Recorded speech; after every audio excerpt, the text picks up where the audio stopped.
है दोस्तों आपका हमारे चैनल में। दोस्तों रामायण भारत के प्रसिद्ध ग्रंथों में से एक है। भारत में रामचरित्र मानस का पाठ पूरी आस्था के साथ होता है। महर्षि वाल्मीकि द्वारा रचित रामायण में भगवान राम की संपूर्ण जानकारी लिखी गई है।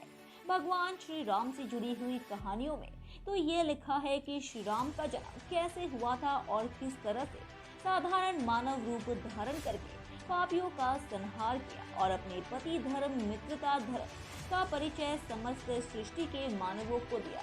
लेकिन क्या आप जानते हैं कि इतने कर्म करने के बाद पूजनीय योग्य हुए श्री राम का इस धरती से त्याग कैसे हुआ था? हालांकि यह तो महज एक रहस्य से कम नहीं है, जो सुनने मात्र से ही पता चलता है कि हाँ आखिर ये हुआ कैसे होगा।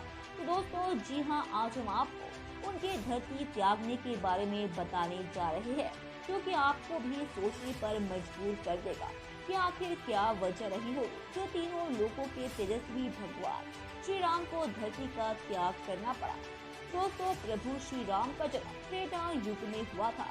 एक अनुमान के अनुसार उनका जन्म 5114 ईसा पूर्व माना जाता है। कहते हैं कि जिसने धरती पर जन्म लिया है उसका मरण निश्चित है। भगवान श्री राम ने भी धरती पर मनुष्य के रूप में अवतार लिया था। कई जगहों पर राम जी की मृत्यु या बैकुंठ धाम जाने का अलग अलग वर्णन मिलता है।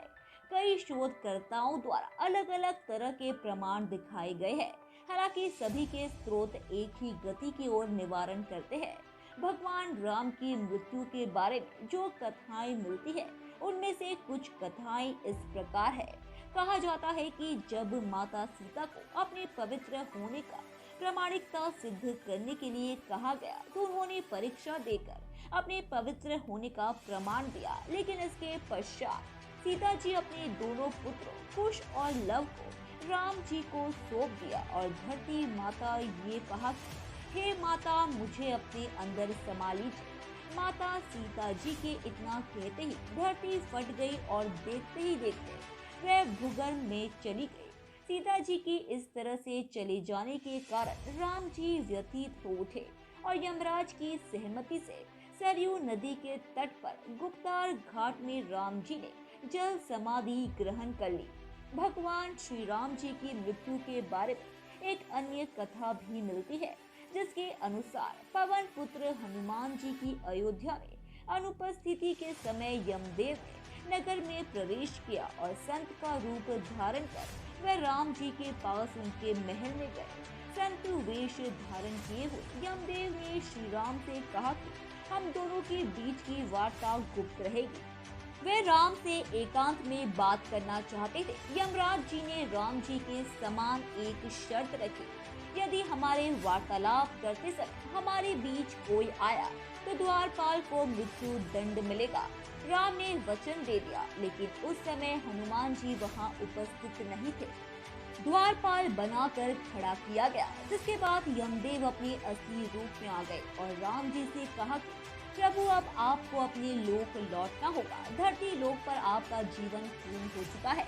अभी वार्तालाप चल ही रही थी। ऋषि दुर्वासा वहां पधारे और लक्ष्मण से द्वार के भीतर अंदर जाने की हठ करने लगे। उन्होंने लक्ष्मण से कहा कि यदि वे उन्हें अंदर नहीं जाने देंगे तो वे श्री राम को श्राप दे देंगे। लक्ष्मण जी दुर्वासा के क्रोध से भली भांति परिचित थे। वे अब दुविधा में आ गए।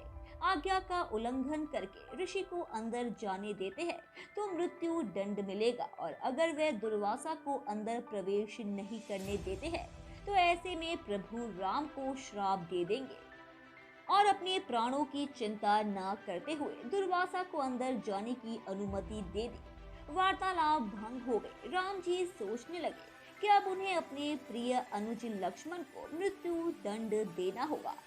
उन्होंने लक्ष्मण को राज्य से निकाल दिया, लेकिन लक्ष्मण ने अपने भ्राता के वचन को तोड़ना नहीं चाहा और वह वचन को पूरा करने के लिए उन्होंने सरयू नदी में जल समाधि ले ली। लक्ष्मण के सरयू नदी में समाधि लेने से राम जी अत्यंत दुखी हो गए और उन्होंने भी जल समाधि लेने का निर्णय कर लिया।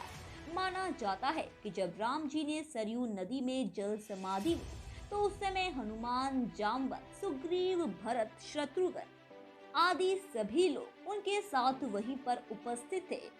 श्री राम जी के सरयू नदी के अंदर समाने के पश्चात नदी के भीतर से भगवान विष्णु प्रकट हुए और उन्होंने अपने भक्तों को दर्शन दिए। इस प्रकार से राम जी ने अपना स्थूल रूप त्याग दिया और अपने वास्तविक स्वरूप अर्थात विष्णु जी का रूप धारण किया और इस तरह से राम जी ने वैकुंठ धाम की ओर प्रस्थान किया। धन्यवाद दोस्तों, उम्मीद है कि आपको हमारे द्वारा बताई गई जानकारी काफी पसंद आई होगी। इसीलिए ऐसे ही रोचक तथ्य और रहस्यों को जानते रहने के लिए हमारे चैनल को सब्सक्राइब करें, अपनी प्रतिक्रिया कमेंट बॉक्स में दें, उसे लाइक करें और अपने दोस्तों रिश्तेदारों को भी इस जानकारी से रूबरू कराने के लिए हमारे इस चैनल को ज्यादा से ज्यादा शेयर करें। धन्यवाद।